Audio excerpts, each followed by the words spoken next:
Hello, my name is Chris Douglas. Welcome back for part 3 of my presentation, AngularJS and SharePoint.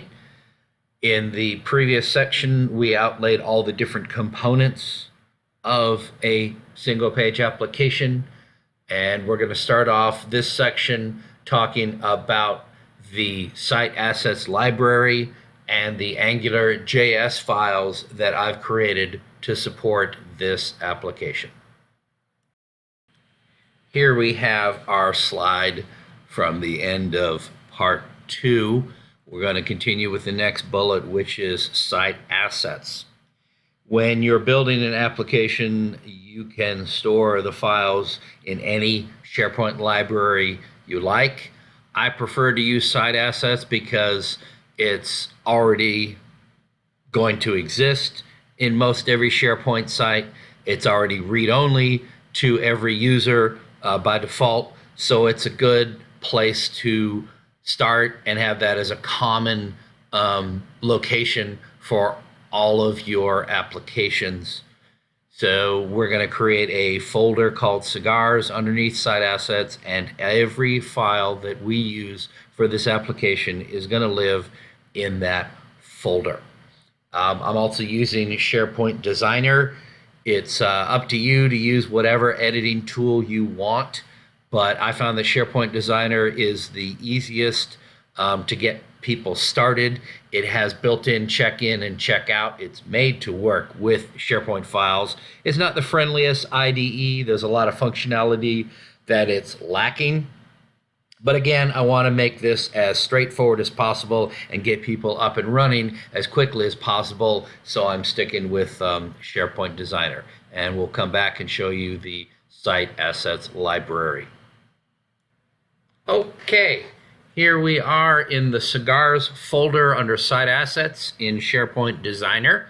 I've zoomed in so you can see the files a little better.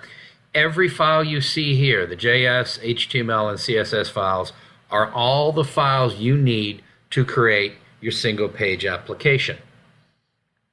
The first 3 that are listed here are the library JS files, Angular route, which allows us to route between different HTML pages, and Angular sanitize, which allows us to show HTML rendered on the page as HTML. And we'll cover that when we get into that.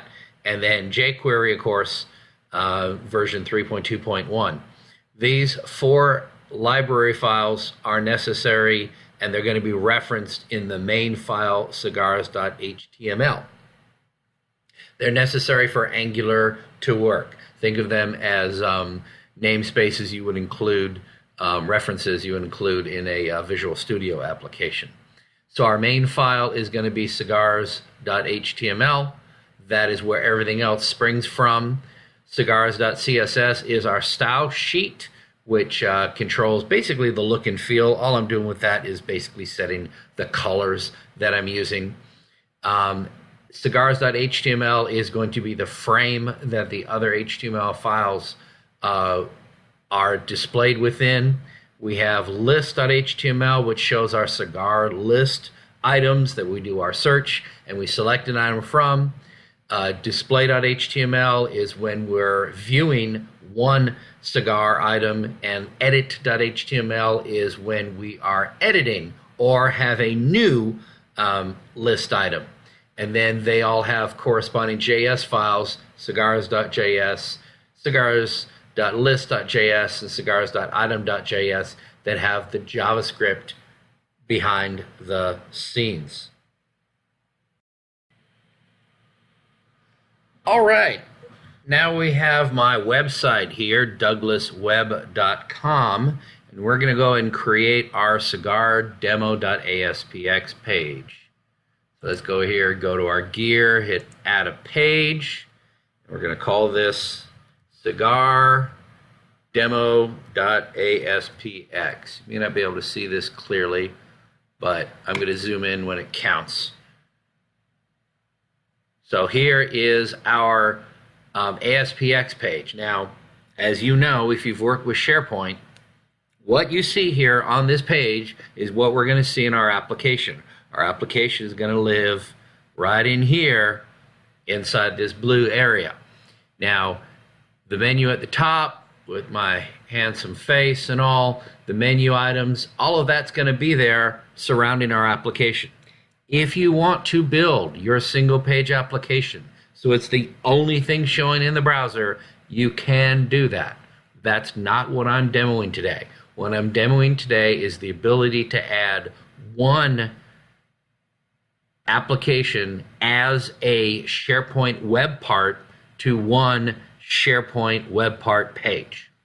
You can add additional web parts to this page if you have a custom links menu you want to put on here, if you want to have multiple apps living on the same page, making kind of a dashboard, that's great. But we're keeping this as simple as possible just so everybody understands the basic way to do it, and you can certainly innovate on your own once you've watched all of the videos and you're ready to start this on your own. So what we're going to do here is we're going to insert a web part, and I'm going to see if I can do this. Zoom in. Okay. We're going to zoom in and we're going to click Media and Content, and we're going to click Content Editor Web Part. There's the Content Editor Web Part. We're going to click Add, and it's adding it onto our page. Now, if you have ever worked with Content Editor Web Parts in the past, you may be tempted to say, well, I'm going to edit my web part, and I'm going to put in my script, and I'm going to click here, Add New Content, and then I'm going to go Edit Source, and I'm going to put in my script tag.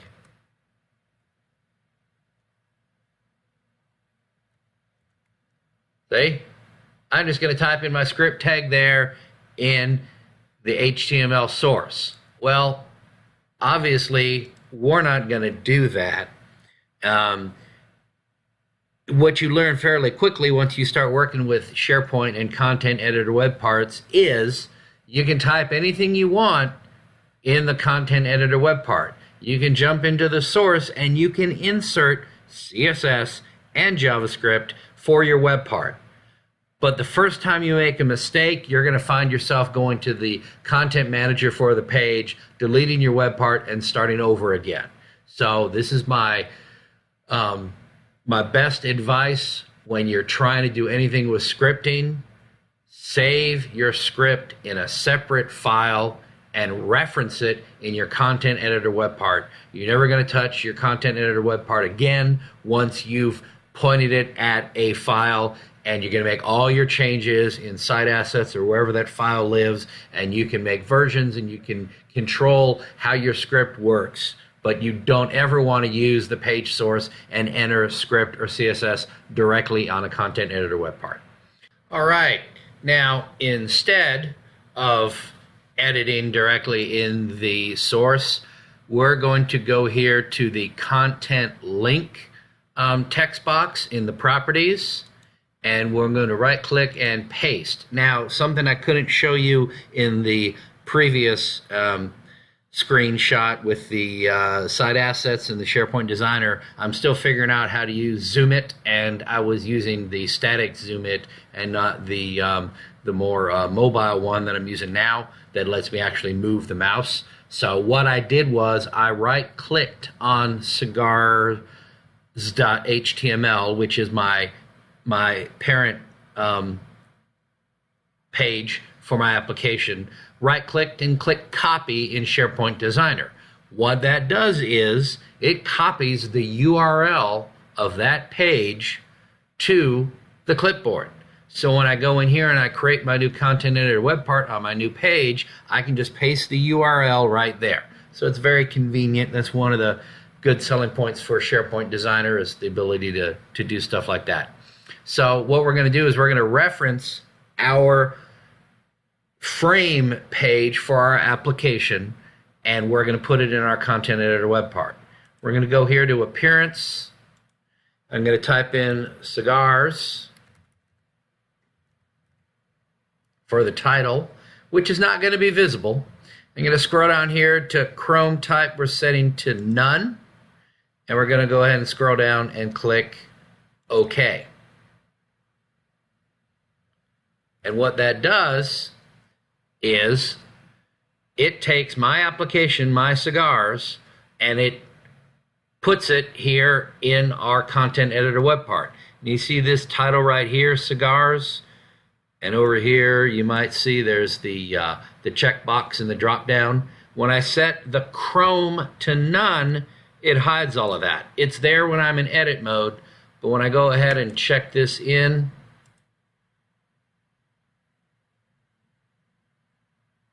it's going to hide that from the user. So here we have our application. I'm going to go ahead and shrink it up a little bit so you can see the whole application there. Here's my cigars, and it's already running because I already built it, but you see that the application lives inside of our content editor web part. And we still have all of the menu items for the page are there, but my app lives in this little world. And when we get into the actual files, I'm going to show you how the different components interact with each other. But for now, I'm going to give you a quick demo. Here you see we have a search box. We have a view. We're showing by rating. Let me go ahead and zoom in a bit.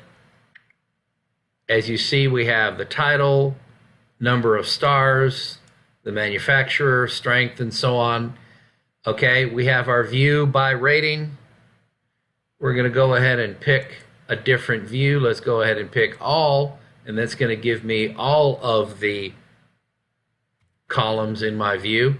And there we have title, we have stars, manufacturer, and so on. Stars is that calculated column I told you about that draws 1 to 5 stars. So we're going to go ahead and search. Let's try Maduro. We like Maduro. I'm going to start typing M-A-D-U-R. And as you see, the number of options changes. Every keystroke, my search is filtering this list and only returning the fields that you see here that have the word Maduro in them. So the search, very easy to implement, great feature to give your users, and it's only going to return the first 200 results to the page. Of course, I've got a lot less than that. I guess I'm a big fan of Maduro. Probably should have picked something else. But the search filters the results for the user and only returns the first 200. You can make that whatever number you want. I think 200 is pretty fast.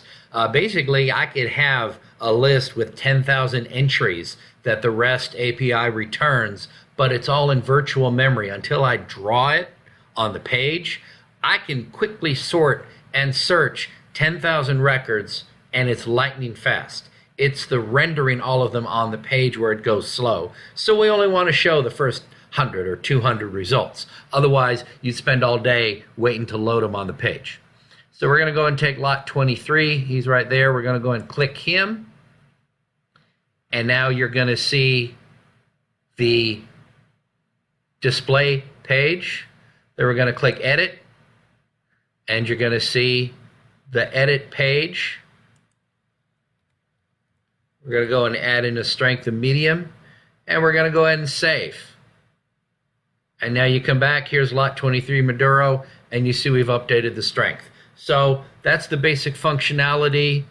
New cigar is going to show the edit form, but everything is going to be blank. We have save, we have cancel. Very straightforward. This is the scope of my application. Everything's working. I'm going to walk you through how all the individual pieces fit together, but now you see the basic functionality involved. All right, that's it for part 3 of this series. I'm just stopping because my video is running a little long. So when we come back, we finish this slide and we'll dive into the actual components of the single page application and how everything fits together. See you soon.